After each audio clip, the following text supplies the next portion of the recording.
Saya lagi nyari jawabannya Prof. Mahfud.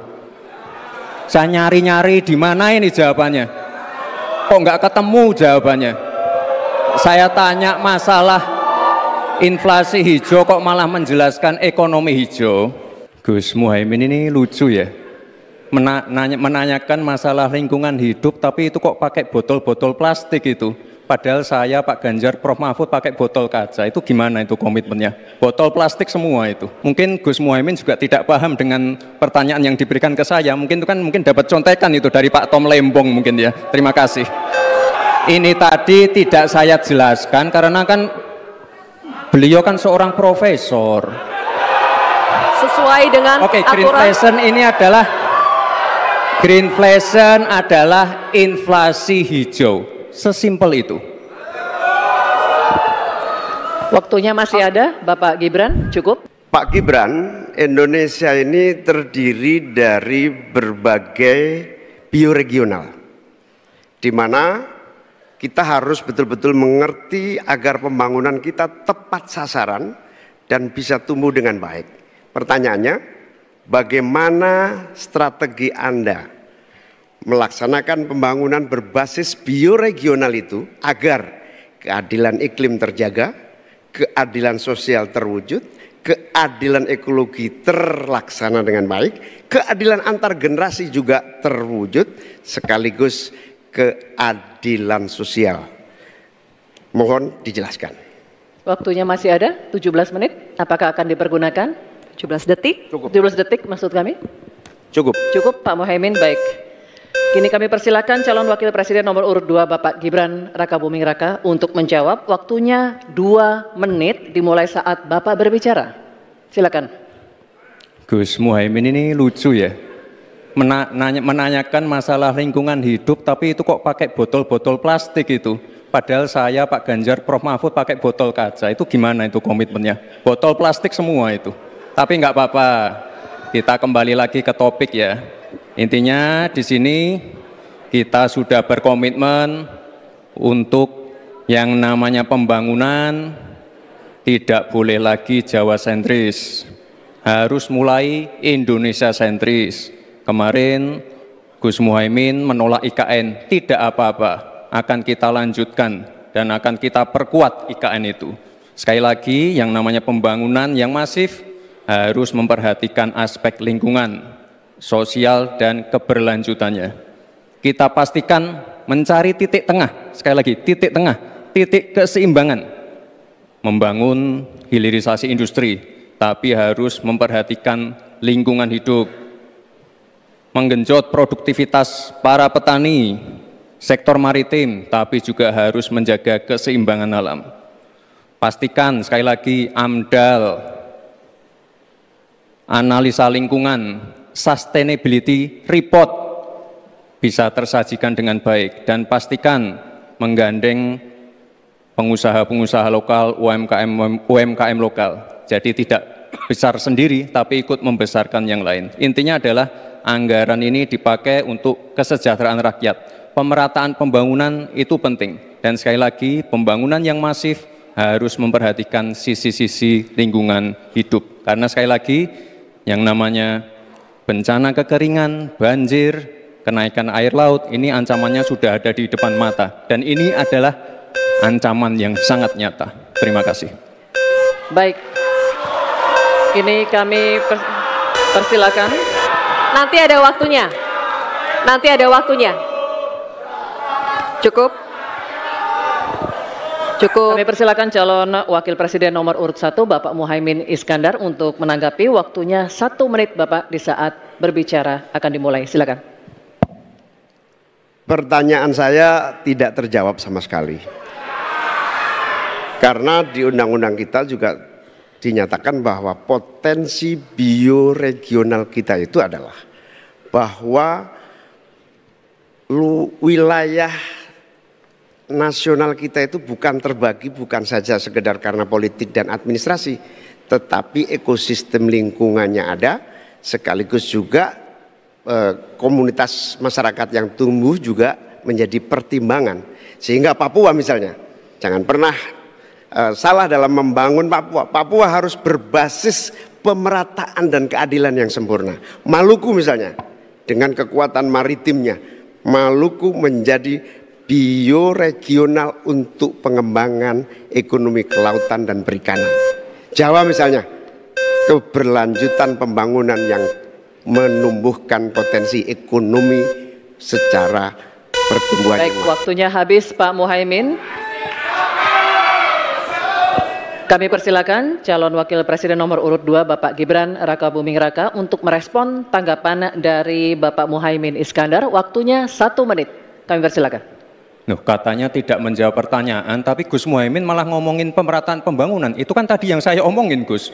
Pemerataan pembangunan yang tidak lagi Jawa sentris, harus Indonesia sentris. Pembangunan IKN sebagai simbol transformasi pembangunan Indonesia, Papua, dan lain-lain. Itu kan tadi udah saya jawab. Intinya sekali lagi, pembangunan tidak boleh lagi Jawa sentris, harus lebih memperhatikan masyarakat terutama yang ada di luar Jawa, biar bisa merasakan akses konektivitas yang lebih baik lagi, menurunkan inflasi, menurunkan Gini rasio, meningkatkan peluang kerja, menumbuhkan titik pertumbuhan ekonomi baru. Itu tadi kan udah saya jawab, Gus. Mungkin Gus Muhaimin juga tidak paham dengan pertanyaan yang diberikan ke saya. Mungkin itu kan dapat contekan itu dari Pak Tom Lembong mungkin ya. Terima kasih.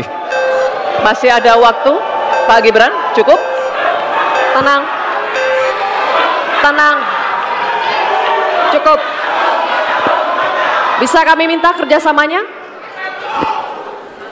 Baik, baru saja kita simak bersama. Calon wakil presiden nomor urut 1 dan 2 saling bertanya jawab. Selanjutnya, calon wakil presiden nomor urut 2 Bapak Gibran Rakabuming Raka bertanya ke calon wakil presiden nomor urut 3 Bapak Mahfud MD. Bapak Gibran, waktu Anda 1 menit dimulai saat Bapak berbicara. Silakan. Bagaimana cara mengatasi greenflation? Terima kasih. Masih ada waktu, Bapak Gibran. Aturan istilah kami sampaikan kembali terminologi atau singkatan, mohon untuk dijelaskan. Enggak, tunggu. Silakan dilanjutkan. Masih ada waktu. Ini tadi tidak saya jelaskan karena kan beliau kan seorang profesor. Sesuai dengan Oke, aturan. Greenflation adalah inflasi hijau. Sesimpel itu. Waktunya masih ada, Bapak Gibran, cukup. Kami persilakan kepada calon wakil presiden nomor urut 3 Bapak Mahfud MD untuk menjawab. Waktu Bapak 2 menit, silakan. Baik, untuk mengatasi inflasi hijau. Apa sih inflasi hijau? Itu kan ekonomi hijau.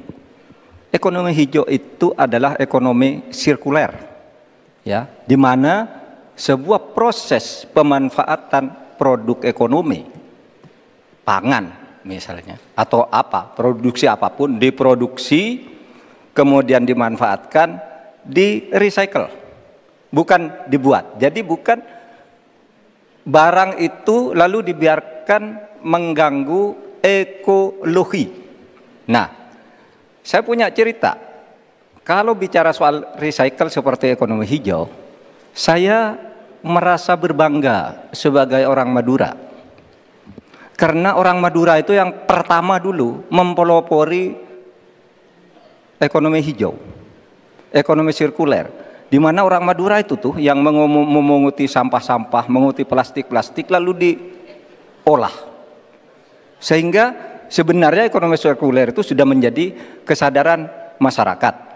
Nah, oleh sebab itu, kalau untuk mengatasi inflasi itu tentu yang paling gampang kan kebijakan-kebijakan.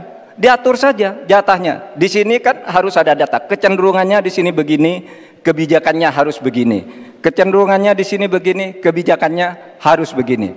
Nah, itulah yang kita pahami tentang ekonomi hijau, ya, inflasi hijau dan sebagainya dan sebagainya. Nah, saudara, banyak hal yang harus kita lakukan. Karena misalnya ya, ukuran kemajuan ekonomi kita selalu diukur dari sekitar 5 hal. Misalnya pertumbuhan, kemiskinan, ketimpangan, dan dua lainnya. Tetapi ada satu yang harus ditambahkan, yaitu emisi. Baik Pak Mahfud, waktu Anda habis. Terima kasih. Selanjutnya kami persilakan kepada calon wakil presiden nomor urut 2 Bapak Gibran Rakabuming Raka untuk menanggapi. Waktu Anda 1 menit, silakan.